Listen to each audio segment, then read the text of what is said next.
Anissa, bergère du Haut-Atlas. Anissa a 13 ans.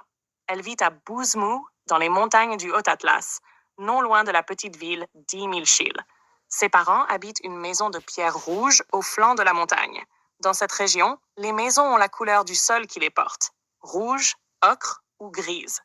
Elles sont toutes construites avec des toits plats sur lesquels, à l'automne, sèchent les épis de maïs. Les villages donnent alors l'impression d'être couverts d'or. Au rez-de-chaussée de la maison se trouvent les étables.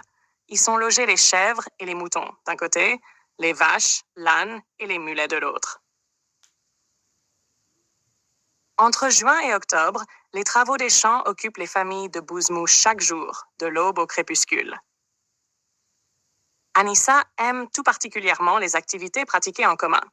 Cela se passe encore ainsi dans les villages de montagne, alors qu'en plaine, les agriculteurs plus riches possèdent souvent des machines qui leur permettent de travailler seuls. Au mois de juillet, les femmes partent ensemble chaque matin pour les champs entourant le village. Elles emportent un petit baluchon qui contient la faucille en forme de croissant, la galette de pain, le miel et les noix pour le repas. Elles moissonnent les champs du village, les uns après les autres. Le soir, elles ploient sous les gerbes ramenées au village. Ce sont les bêtes et les hommes qui battent, séparent le grain des épices, ensuite la moisson. La chaleur et la poussière sont étouffantes, mais rien n'arrête bêtes et hommes. Au mois d'août, les moissons sont terminées. Un instant, la montagne semble s'assoupir, abrutie par la chaleur. Mais il reste encore la récolte du maïs en septembre, puis celle des noix en octobre.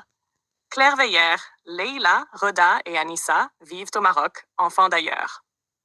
La Martinière Jeunesse, 2009.